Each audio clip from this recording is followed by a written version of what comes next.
I don't know. Dwayne Johnson, do you have your phone on you right now? Yes. Because you could be getting a call at any time. Absolutely. Any day now, any minute, we're going to give birth to a baby girl, and I cannot wait. Yeah, we.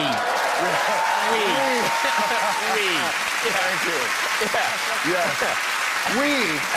We are giving birth. Yes. Are we? We are, yes.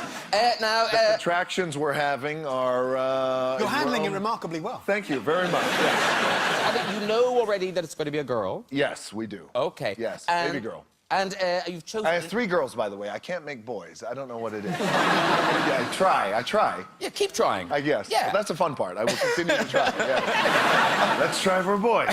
Yeah. And you've chosen a name already? Well, right now, the name is Tia. Oh, so it might change. Baby Tia. Tia is like the first choice, right? It's like on the board is Tia. But, you know, we also are very open to, you know, you never know when the baby's born, all of a sudden it's, you know, Grandmetta or something. No, I mean, Tia, it does scream for a second name.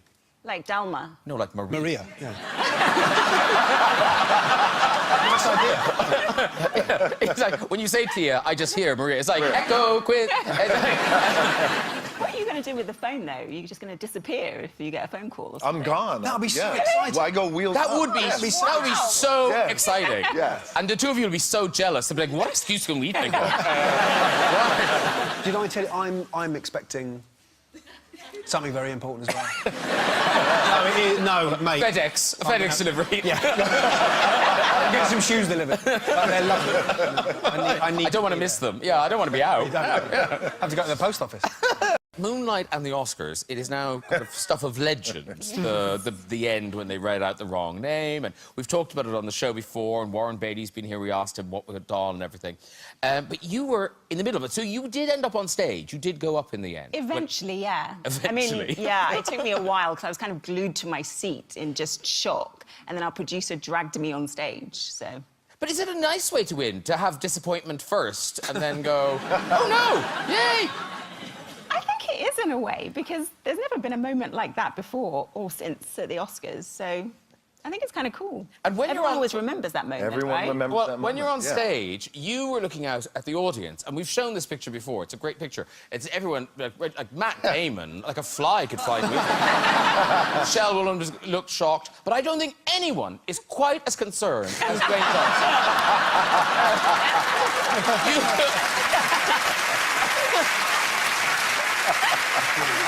You seem really taken by... I really was. I remember. Yes. Like Meryl seems less bothered than you do. Meryl is composed. I honestly thought I'm seconds away from running up on the stage and kicking somebody's ass because I thought some bullshit was going down. So that's what I thought. You know, I thought like we were in the middle of like somebody trying to hijack something. Yeah, and then I knew she had already said yes, by the way, to Rampage. So she was on stage. I was like, don't mess with my girl. Don't mess with my girl. Dwayne Johnson and Naomi Harris bring us the monster movie Rampage. It's out now, and it's proper escapist, family-friendly fun. It's big critters, you guys... Gigantic monsters, yes. Yeah, us trying to save the world and trying not to get eaten. Yeah. So tell us who you play. I play a geneticist called Kate Caldwell, and she's responsible for creating the virus that infects the... Dwayne's character's best friend, who's a silverback gorilla. And I feel really guilty about it, so I want to go on the journey with him to come up with a cure, Yes, basically. that. Yeah. And you play... Is it a primatologist? Is that what you call it? Yep. Primatologist. Yep. I play a primatologist, and I used to head up a anti-poaching unit in Rwanda, play a primatologist, and my best friend, of course, as Naomi said, is a gigantic albino gorilla. His name is George. Yeah, there he is. No, he gets a lot bigger than that. Well, you know, as a matter of fact, he was actually inspired by a real gorilla, the only albino gorilla ever found, and who passed away in 2002, was Snowflake. And beautiful gorilla. Is he the one in Barcelona? Yes. Yeah. Yeah. I went to see him. Oh, wow. Yeah. Yeah. Isn't that cool? Well, so, What yeah. a life I've led, Yes, you have. Let me go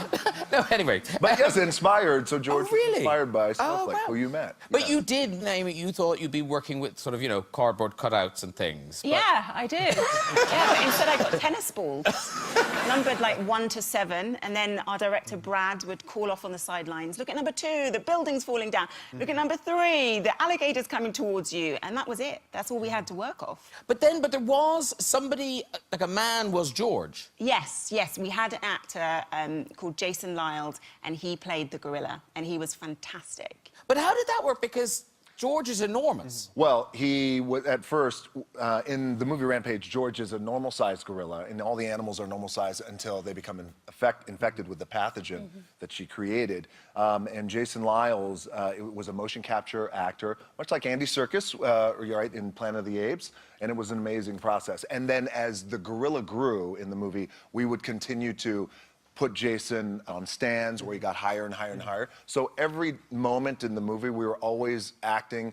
opposite a human being. So you could always look him in the eye? Always look him in the eye, Yeah. yes, compared to tennis By the end, balls. he was on like a crane, basically. He was standing. So you couldn't actually see his eye? I can make out his eyes. Those eyes.